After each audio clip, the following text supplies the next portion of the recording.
Halo teman-teman, selamat sore untuk kita semua. Kembali lagi bersama saya atas nama Rimba Hanson Putra Kaja, NIM 1803030133, kelas C, semester 6 dari Fakultas Ilmu Sosial dan Ilmu Politik, Prodi Sosiologi, Universitas Nusa Cendana. Oke teman-teman, pada sore hari ini saya akan mereview buku yang ke-6, Pendidikan Anti Korupsi. Oke, kita ke judul bukunya teman-teman, yaitu Perilaku Integritas untuk Wawasan Publik, memanfaatkan wawasan manusia untuk mengatasi korupsi. Oke teman-teman, kita langsung ke materinya. Di sini saya mengambil poin-poin penting dari review hasil saya teman-teman, hasil review saya. Oke, integritas lebih dari sekedar pilihan rasional melawan korupsi.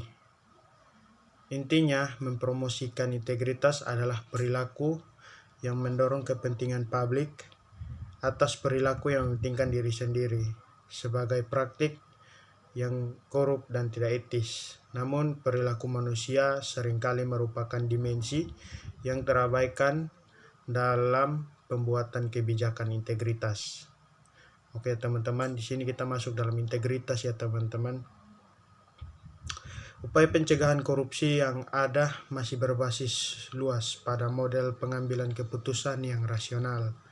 Pendekatan seperti ini itu biasanya menekankan pentingnya meningkatkan biaya dan menurunkan manfaat dari perilaku yang tidak diinginkan.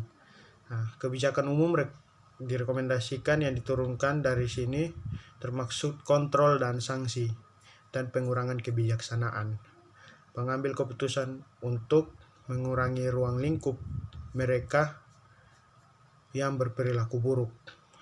Terkadang hal ini menyebabkan regulasi yang berlebihan, pembentukan kontrol yang melumpuhkan, dan ketidakpercayaan pada administrasi publik ya teman-teman.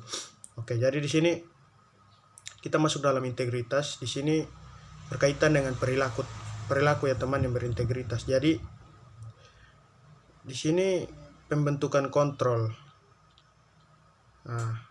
Di sini kita harus adanya kontrol dalam berperilaku ya teman-teman. Oke, kita ke slide selanjutnya teman-teman. Kebijakan integritas telah bergeser dari fokus yang sempit pada pencegahan dan penegakan hukum untuk mempromosikan keputusan yang berbasis nilai di sektor publik dan masyarakat. Sebuah public sistem integritas seperti yang diakui oleh rekomendasi OECD CD 2017 tentang integritas publik adalah fondasi kepercayaan pada pemerintah, institusi, dan seluruh masyarakat. Dengan wawasan perilaku untuk integritas publik, OECD adalah ujung tombak yang berpusat pada manusia. Pendekatan integritas publik. Bukti dari ilmu perilaku menyoroti faktor sosial dan psikologis yang mempengaruhi perilaku ya teman-teman. Oke, kita masuk ke slide selanjutnya teman-teman. Di sini dimensi manusia dari kebijakan integritas. Perilaku manusia seringkali menjadi dimensi yang terabaikan dalam pembuatan kebijakan integritas. Secara tradisional, upaya pencegahan korupsi didasarkan pada pengambilan keputusan yang model rasional. Model rasional ya teman-teman. Jadi di sini perilaku manusia seringkali menjadi dimensi yang terabaikan ya teman-teman dalam pembuatan kebijakan integritas teman-teman. Secara tradisional, kita lebih tradisional, upaya pencegahan korupsi didasarkan pada pengambilan keputusan ya teman-teman dengan model yang rasional. Oke, jadi kita ke selanjutnya. Hal ini menghasilkan rekomendasi kebijakan yang mendukung penerapan kontrol dan sanksi dan mengurangi kebijaksanaan membuat keputusan untuk mengurangi ruang lingkup mereka yang berperilaku buruk ya teman-teman. Wawasan perilaku memungkinkan pembuatan kebijakan untuk mengintegrasikan dua aspek yang sering diabaikan oleh kebijakan integritas. Pertama, inti dari integritas adalah pilihan etis yang didasarkan pada individu, refleksi moral. Yang kedua, dinamika sosial mempengaruhi perilaku individu. Integritas adalah dipengaruhi oleh masyarakat, teman sebaya, tetangga, dan kolega. Mengintegrasikan dinamika dan perangkap dari dua aspek inti ini dapat membantu membuat kebijakan merancang secara modern, efektif dalam kebijakan integritas ya teman-teman. Oke, jadi kita ke slide selanjutnya. Temuan sentral dari ilmu perilaku. Biasanya kebijakan untuk memperkuat integritas dirancang dengan asumsi keputusan itu. Pembuat termotivasi untuk bertindak secara etis ya teman-teman. Memang mayoritas orang merasa berkomitmen, integritas dan berpikir bahwa mereka umumnya bertindak sesuai dengan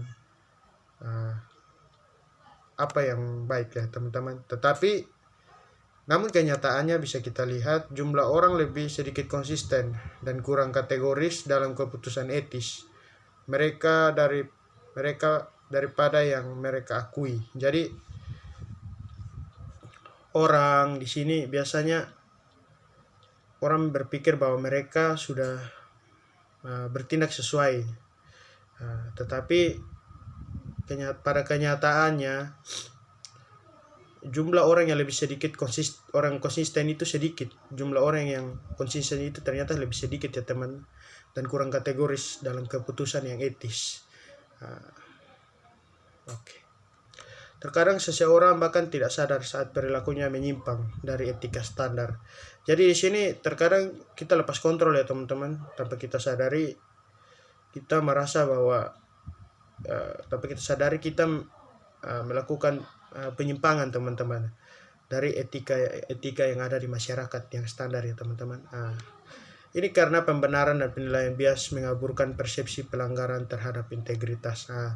Ini dikarenakan karena pembenaran dan penilaian dari kita ya teman-teman yang bias, yang mengaburkan persepsi pelanggaran terhadap integritas yang ada. Oke teman-teman, kita ke slide selanjutnya. Kebijakan integritas dapat memperkuat perilaku tersebut dengan menciptakan kelembagaan di mana pengaturan kepatuhan terhadap integritas dipandang sebagai norma. Menegakkan norma ini dalam gilirannya membutuhkan keseimbangan antara membangun kepercayaan dan menyelidiki dan memberi sanksi secara ketat terhadap terhadap orang yang melakukan pelanggaran itu teman-teman. Wawasan perilaku telah menunjukkan bahwa kedua fungsi ini mendapatkan kredibilitas ketika mereka dipisahkan, misalnya dijalankan oleh institusi yang berbeda. Akhirnya kelompok yang secara kolektif menghilangkan stigma pada perilaku korup mungkin menemukan dirinya sendiri dalam jebakan aksi yang kolektif. Dalam situasi ini, motivasi individu untuk bertindak dengan integritas tidak lagi cukup untuk memutus lingkaran setan dan tuntutan moral yang diabaikan. Situasi seperti ini perlu diidentifikasi dan ditangani secara sistematis melalui intervensi dari luar grup dan penegakan hukum yang ketat, teman-teman. Jadi di sini tidak terlepas dari kontrol sosial, kontrol pada perilaku kita, teman-teman. Di sini dibutuhkan juga pemantauan dari lembaga hukum yang ada, yang memberikan sanksi hukum dan pelanggaran yang maksudnya dia punya penegakan itu ketat, teman-teman. Oke, sistem integritas publik. Sistem integritas publik bertujuan untuk menghasilkan keputusan oleh pejabat publik yang sejalan dengan kepentingan umum. Akibatnya, banyak kebijakan integritas berupaya secara langsung maupun tidak langsung membimbing dan mengatur pilihan atau perilaku manusia. Terlepas dari ini, perilaku perspektif integritas masih diabaikan dalam pembuatan kebijakan. Peneliti di berbagai bidang ilmiah termasuk psikologi, ilmu saraf, sosiologi, dan ekonomi pada manusia, kognisi dalam perilaku yang telah menghasilkan temuan yang menawarkan pelajaran berharga dan perspektif baru. Integritas bukan hanya masalah individu pilihan moral yang itu dipengaruhi oleh masyarakat, teman sebaya, tetangga, kolega. Integritas juga berfungsi lebih baik dengan interaksi dan bukan melawan logika sosial. Mengintegrasikan dua aspek inti dapat membantu membuat kebijakan menangani beberapa kunci tantangan kebijakan integritas modern atau memandu membuat pilihan moral, mengatasi kesulitan tindakan kolektif dan mengurangi risiko penyimpangan integritas, teman-teman. Ya, ini untung kita masuk ke dalam slide selanjutnya. Untung dari korupsi bisa menjadi godaan, teman-teman ya. Jadi tidak terlepas lagi dari korupsi. Tiap hari kita terus berhadapan dengan korupsi, teman-teman. Jadi perlu berperilaku yang integritas, teman-teman. Tetap setia pada poin referensi moral internal sendiri tidak selalu mudah. Acting melawan kompas moral ini seringkali didorong oleh godaan atau perilaku yang terlibat bermanfaat langsung yang mungkin tidak memenuhi tujuan jangka panjang. Pelanggaran integritas mengorbankan kesejahteraan masa depan untuk kepuasan. Tindakan yang mengganggu integritas seperti menjaga biaya perjalanan yang tidak semestinya untuk membeli yang baru. Perhatikan, mungkin tidak mengakibatkan perasaan bersalah. Segera sampai bagi berikutnya saat rekan kerja mengagumi arloji. Itu di situ contoh kasus ya, teman-teman. Jadi integritas dalam situasi seperti ini dapat dipahami sebagai suatu pengendalian diri, teman-teman. Oke, teman-teman. Jadi ini lebih ditekankan agar kita bisa berperilaku integritas terhadap korupsi, maka kita harus lebih pada mengendalikan diri kita, mengontrol perilaku kita, teman-teman. Oke, dari tindakan korupsi. Karena itu sangat-sangat merugikan banyak orang maupun merugikan diri kita sendiri. Jadi pesan terhadap saya, tetap kita tanamkan budaya anti korupsi dari sejak dini, teman-teman, agar kita bisa menjadi negara yang sejahtera. Terima kasih. Sekian dari review buku ke-6 saya. Jika ada kesalahan dalam tutur kata atau penulisan, saya minta maaf.